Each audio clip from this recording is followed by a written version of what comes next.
Good morning, students. How are you all? Everything's fine? Have you all completed your notebooks? Very good. I know आप बहुत अच्छे बच्चे हो, आप कर लोगे. So, I am your social science teacher, Mrs. Mitali, and we are doing chapter number 6, which is Democratic Republic of Congo. Day before yesterday, we have discussed two topics. One we have discussed wildlife, and the other topic that we have discussed was transport. Today, we are going to discuss about the last topics of this chapter, and that is the economy and life of the people. As earlier I have told you कि इस chapter में हम क्या पढ़ने वाले हैं. इस chapter में हम पढ़ने वाले हैं about the people, about the places, about everything about democratic Republic of Congo. So अभी हमने ये पढ़ लिया क्लाइमेट कैसा है, ट्रांसपोर्ट क्या होता है, वाइल्ड लाइफ कैसी है, एंड एवरीथिंग. बट आज हम ये पढ़ेंगे कि उस कंट्री की इकोनॉमी कैसी है. इकोनॉमी का क्या मतलब होता है. Point number 1. I know it's a very difficult word, आपने नहीं सुना होगा. इकोनॉमी को हिंदी में वैसे बोलते हैं अर्थशास्त्र, but that is also again very difficult for you. So basically आपको ये समझना है कि वहां की कंट्री, वहां की जो गवर्नमेंट है, उसके पास पैसे कहाँ से आते हैं कंट्री को चलाने के लिए. जैसे हमारे यहाँ पर टैक्सेस होते हैं, क्या ऐसा क्या है जो गवर्नमेंट बेचती है, खरीदती है, जहां से उसको पैसे आते हैं या जाते हैं. सो जस्ट लाइक दैट कि वहां की गवर्नमेंट में जो पैसा है, जो लोगों के लिए, जो लोगों के वेलफेयर के लिए पैसा है गवर्नमेंट के पास, वो कहाँ से आता है. So point number 1 we have already know that वहां पर क्या है, डेंस फॉरेस्ट है. जहां डेंस फॉरेस्ट होंगे एग्रीकल्चर तो वहां होगा ही, इजंट इट. तो पहली चीज जो वहां पर सबसे ज्यादा होगी वो क्या होगी, एग्रीकल्चर. वहां पे कुछ क्रॉप्स लगेंगी, कुछ ऐसी क्रॉप्स होंगी जिसको वहां के लोग बेचते होंगे, राइट. वहां के लोग बेचते होंगे और वो पैसे कमाते होंगे. So first thing that we got is agriculture. And second thing I am telling you बेटे, Africa is a country, Africa is a continent which is very full of resources. Resources we have already read कि resources क्या होते हैं. So Democratic Republic of Congo की जो land है that is full of minerals. जो वहाँ की land है that is full of resources. तो अब जब लैंड है, जो वहाँ की अर्थ है, उसके नीचे रिसोर्सेज हैं, जब हम उन्हें खोद खोद के निकालते हैं तो उसको क्या बोलते हैं, that process is called mining. Mining means किसी चीज को खोद के निकालना. So now we got two things that is very famous among there that country. One is agriculture and the second thing is mining. So from your book we are going to study कि agriculture वहां पे क्या क्या होती है, कौन सी ऐसी crops हैं जो वहां पे सबसे ज्यादा पाई जाती हैं, और हम जो दूसरे कंट्रीज को सेल करते हैं. जब एक चीज आप एक कंट्री से दूसरी कंट्री को सेल करते हो तो उसको क्या बोलते हैं, एक्सपोर्ट. तो ऐसी क्या चीजें हैं जब वो दूसरी कंट्री को एक्सपोर्ट करते हैं और बदले में उनको पैसे मिलते हैं. और ऐसे ही हम माइनिंग में पढ़ेंगे कौन कौन से ऐसे रिसोर्सेज हैं, मिनरल्स हैं जो वहां से मिलते हैं. Fine, okay. So the next topic is life of the people. वहां के लाइफ ऑफ द पीपल क्या है. अच्छा, अफ्रीकन हम सबने देखे हैं, है ना. कुछ अलग टाइप के लोग होते हैं, कुछ शॉर्ट हाइटेड होते हैं, है ना, बोनी लोग जिनको बोलते हैं. सो वहां पर ऐसे लोग पाए जाते हैं और उनको क्या बोलते हैं, बंटूज. वहां के लोगों को बोलते हैं बंटूज. उनको बंटूज क्यों बोलते हैं, क्योंकि वहां की जो ऑफिशियल लैंग्वेज अब चेंज हो चुकी है. जो वहां की कॉमन लैंग्वेज है, जो वहां के कॉमन पीपल बोलते हैं, वो लैंग्वेज क्या है, बंटू लैंग्वेज. बंटू लैंग्वेज. तो इसीलिए वहां के लोगों को क्या बोलते हैं, बंटूज. लेकिन पहले ओरिजिनली जो वहां के इनहेबिटेंट्स थे, इनहेबिटेंट्स होते हैं वो लोग जो वहां पे रहते थे, वो कौन होते थे, इनहेबिटेंट्स. वो होते थे पेंजेंस. पेंजेंस क्या होते हैं, शॉर्ट हाइटेड पीपल, बोने लोग होते हैं.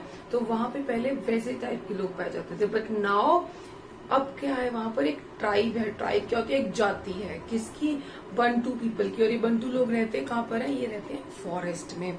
फॉरेस्ट में रहेंगे तो घर कैसे होंगे, तो वहां के जो घर है ना बेटा, वो कच्चे मकान है. आप लोगों ने क्लास 3-4 में पढ़ा होगा कच्चे मकान किससे बनते हैं, कैसी सी छतें होती हैं, हैच्ड रूफ होते हैं उनके.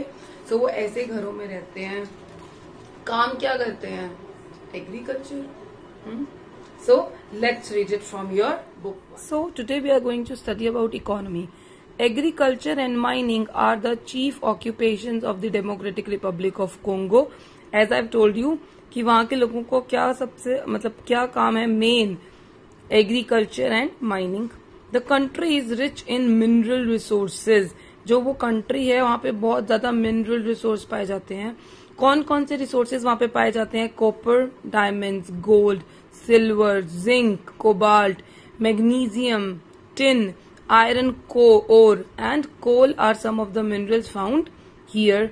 The minerals found in Democratic Republic of Congo are exported. Export का क्या मतलब होता है बेटे?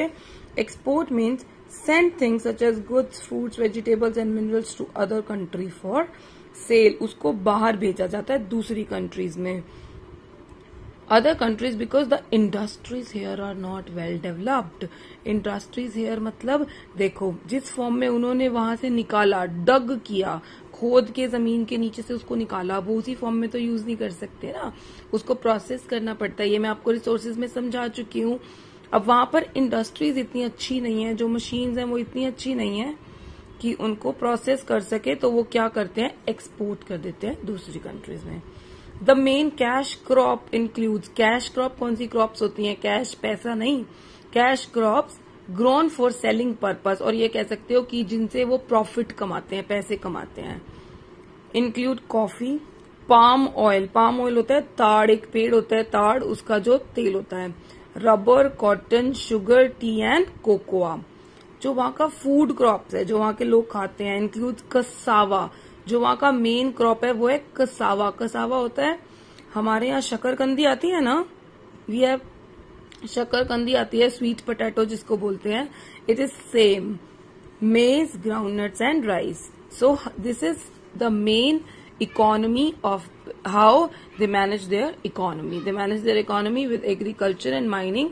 एग्रीकल्चर में we have this paragraph, what kind of agriculture is there. Mining, these all are the examples of mining. So life of the people. The Democratic Republic of Congo is thinly populated. Thinly populated तो होगा ना बेटे, वहां पर इतनी ज्यादा wild life है तो वहां पे लोग बहुत कम रहते हैं. Most of the people live in rural areas. That area is not well developed. तो वहां का जो एरिया है वो क्या है? रूरल एरियाज है और वहीं पर ज्यादातर लोग रहते हैं. They live in houses made of mud. कैसे बने हैं उनके घर? मड से, स्टिक से, विद हैच रूफ. हैच होते हैं कच्ची छतें, कच्ची छतें, चाहे वो घास फूस की बनी हो या है ना वो जो बांस की बनी हो. It can be anything. The Bantus, मैंने बता दिया आपको बंटूज क्या होते हैं. बंटूज वो लोग जो वहां पे रहते हैं. Make up the majority of the population. The local languages Bantu. जो वहां की लोकल लैंग्वेज है, जो वहां के लोग बोलते हैं वो क्या है? Bantu. The Penjins were the original inhabitant of the country. Inhabitant होते हैं वहां के निवासी, रहने वाले लोग. However, their population has now decreased and they live in dense forest of Ituri, which is located to the northeast of the river Congo. अब वहां के जो लोग हैं वो ये नहीं रहे, पेंजिन्स नहीं रहे. क्यों? क्योंकि पेंजिन्स क्या थे? They use sign language and lead a nomadic life. वो साइन लैंग्वेज यूज करते थे, उनको बोलना नहीं आता, पढ़ना लिखना नहीं आता था, और क्या करते थे? नोमैडिक लाइफ जीते थे. नोमैडिक लाइफ क्या होती है? Nomadic life is leading a life style in which people move from one place to another with their animals. खाना बदोश लोग जो एक जगह पे रहते ही नहीं है, एक जगह से दूसरी जगह पे घूमते रहते हैं. लेकिन अब लाइफ क्या है? ऐसी नहीं रही है, अब लाइफ चेंज हो गई है. सो ये वाले जो लोग हैं पेंजिन्स, ये कम होते जा रहे हैं. दे रियरली ईट कुक्ड फूड. जो यहाँ के लोग हैं, क्यों? क्योंकि वो पढ़े लिखे नहीं है, उनको कुछ काम नहीं आता, तो वो कुक्ड फूड भी नहीं खाते, उनको खाना भी पकाना नहीं आता. अब वो सारा दिन करते क्या है? They are very fond of music. उन्हें म्यूजिक बहुत अच्छा लगता है. Drum music and dance are the popular forms of entertainment. वो कैसे एंटरटेनमेंट करते हैं? ड्रम म्यूजिक बजाते हैं.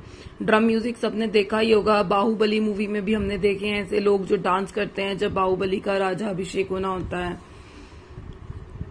Rice and powdered roots of cassava. Cassava हमको पता है, हमने देख लिया था, क्या बता दिया था मैंने बेटे क्या होता है। It's a sweet potato like plant. तो जो उसकी रूट होती है उसको पाउडर्ड फॉर्म में खाते हैं वो लोग। And rice, honey and banana form और regular part of their diet. उनकी डाइट में हनी और बनाना रेगुलर होता है।